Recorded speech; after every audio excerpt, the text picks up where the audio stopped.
প্রিয় শিক্ষার্থীরা, তোমরা কেমন আছো? আশা করি আল্লাহর রহমতে সকলে ভালো আছো। তোমরা জানো যে 2026 এবং 27 সালে এসএসসি ব্যাচের জন্য আমাদের একটি হিসাব বিজ্ঞান কোর্স চলতেছে। আজকে আমরা আছি নবম দশম শ্রেণীর পাঠ্য বইয়ের 77 নম্বর পৃষ্ঠা 1 নম্বর সৃজনশীল ষষ্ঠ অধ্যায়। দেখো, প্রথমে আমাদের বলছে ক নম্বরে উপযুক্ত তথ্য হতে ফেরত পণ্যের মূল্য নির্ণয়। ফেরত পণ্যের মূল্য নির্ণয়, তাহলে আমার ফেরত পণ্য আসলো 8 নম্বর, ডিসেম্বর 8 তারিখ মাহমুদ ফ্যাশনকে 100টি প্যান্ট ত্রুটিযুক্ত থাকা ফেরত প্রদান। দেখো, মাহমুদের কাছ থেকে পণ্য ক্রয় করেছিলাম হলো 1 তারিখ, 5% বার্তায় প্রতিটি 300 টাকা দরে 500টি প্যান্ট ক্রয়, প্রতিটির দাম ছিল 300 টাকা।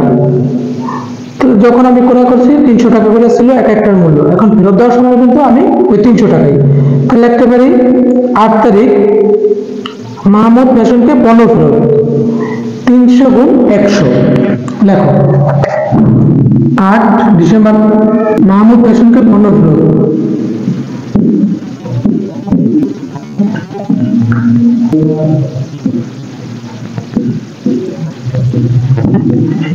300 গুণ 100 হলো 30,000 টাকা। প্রথম বার হলো 30,000 টাকা। বাদ দাও কারবারি বাট্টা, বা কারবারি বাট্টা আছে হলো 5%, তাহলে 1500 দাও, 1500 বাদ থাকে হলো 28,500 সমাপ্ত যেত। এই হলো আমাদের ক নাম্বার মাহমুদ ফ্যাশনকে পণ্য ফেরত 300 গুণ 100 আর 30,000 বাদ কারবারি বাট্টা আছে 5%, 30,000 থেকে 1500 টাকা বাদ দেওয়া থাকে হলো 8,500। এই হলো আমার ক নাম্বার। এখন করবো আমরা খ নাম্বার। আমাদের খ নাম্বারে বলতে ক্রয় জাবেদা নির্ণয়। তাহলে আমরা ক্রয় জাবেদায় ঘর কাটলাম তারিখ, বিবরণ, শর্ত, চালানাম, সূত্র, ক্রয় হিসাব, ডেবিট, অনদের হিসাব, ক্রেডিট। এই হলো আমাদের ক্রয় জাবেদা। ক্রয় জাবেদা এক কলম বেশি বুঝি, তার জন্য শর্ত আছে, একটা ঘর বেশি। তাহলে আমাদের ক্রয় জাবেদার মধ্যে আসলো 1 নাম্বার আছে 5% বার্তায় মাহমুদ ফ্যাশন হতে প্রতিটি 300 টাকা দরে 500টি প্যান্ট ক্রয়, এক একটার দাম 300 টাকা, ক্রয় করছে 500টি। তাহলে আমরা লিখতে পারি ডিসেম্বর 1 মাহমুদ ফ্যাশন হিসাব, প্রতিষ্ঠানের নাম রাখবো মাহমুদ ফ্যাশন হিসাব,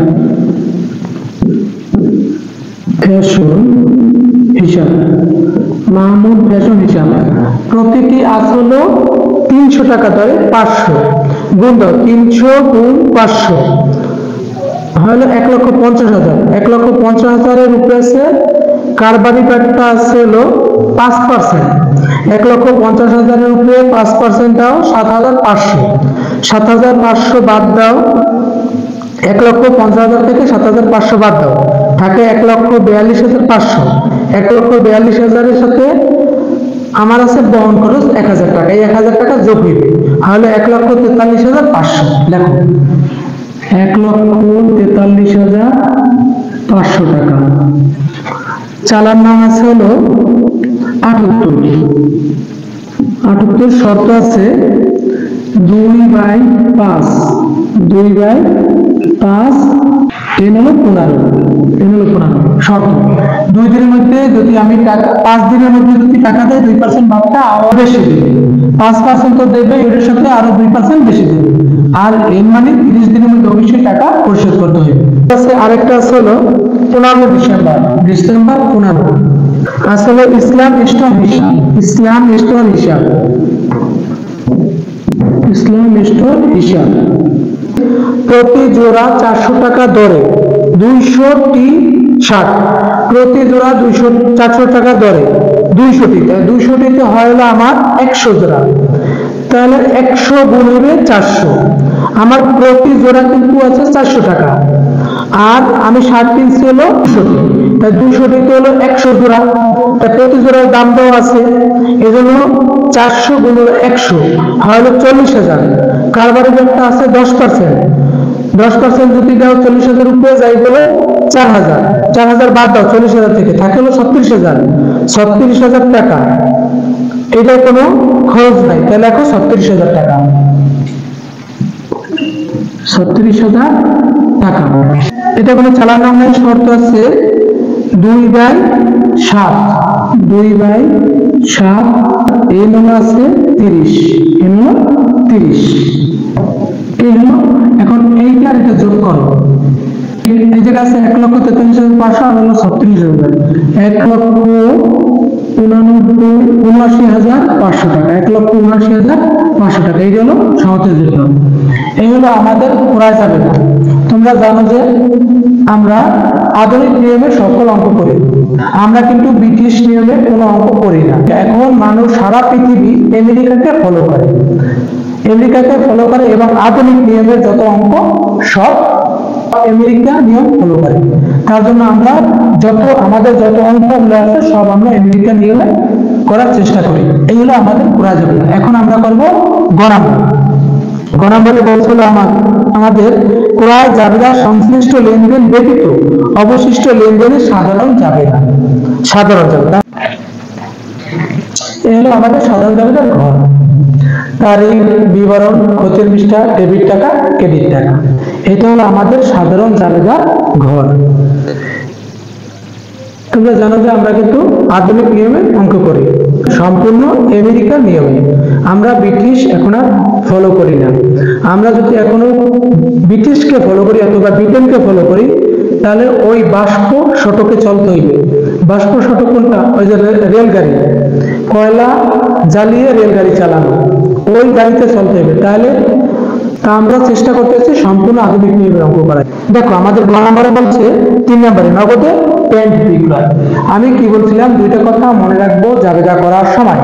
যেটা আমার কাছে আসবে ওইটা ডেবিট, আমার কাছ থেকে যেটা চলে যাবে ওটা ক্রেডিট। পণ্যদ্রব্য বিক্রয় করছি, বিনিময়ে আমি টাকা পেয়েছি, আমার কাছে কি আছে? টাকা আসছে, তা নগদ হিসাব ডেবিট, আর আমাদের কি গেছে? পণ্যদ্রব্য গেছে, বিক্রয় হিসাব ক্রেডিট। লেখো 3 তারিখ নগদ হিসাব ডেবিট, নগদান হিসাব ডেবিট, বিক্রয় হিসাব ক্রেডিট, বিক্রয় হিসাব ক্রেডিট। টাকা আছে 35,000, ডেবিট সুদ লেখো 35,000, ক্রেডিট সুদ লেখো 35,000। কারণ লেখো নগদের পণ্য বিক্রয়। তারপর ছিল 8 তারিখ মাহমুদ ফ্যাশনকে 100টি প্যান্ট ফেরত দেওয়া হলো। ওই যে আমরা পাওনাদার যেটা করছিলাম, এখন লিখতে পারি আমরা পাওনাদারকে পণ্য, মাহমুদ ফ্যাশন থেকে আমরা কিন্তু পণ্য ক্রয় করছিলাম, নিম্নমানের জন্য পণ্যটা ফেরত দিচ্ছি, তাই আমার পাওনাদার কমে গেছে, ক্রয় ফেরত হয়েছে, তাই পাওনাদার হিসাবে ডেবিট, ক্রয় ফেরত ক্রেডিট। আমরা টাকা পেয়েছিলাম কত? 28,500 টাকা। লেখো পাওনাদার ডেবিট 8 তারিখ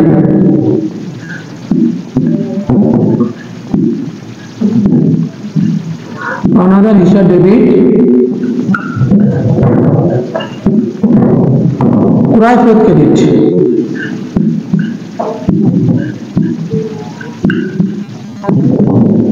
ক্রয় ফেরত হিসাব ক্রেডিট।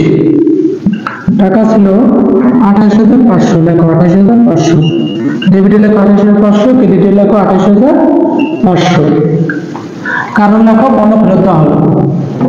পণ্য ক্রয়টা আছে আমার 10 তারিখ পুরাতন আসবাবপত্র মেরামত। মেরামত খরচ হয়েছে, আসবাবপত্র মেরামত এটা খরচ হয়েছে, তাই খরচ হইলে ডেবিট, মেরামত হিসাব ডেবিট, বিনিময় আমার কাছ থেকে গেছে টাকা, নগদ হিসাব ক্রেডিট। লেখো 10 তারিখ মেরামত ডেবিট,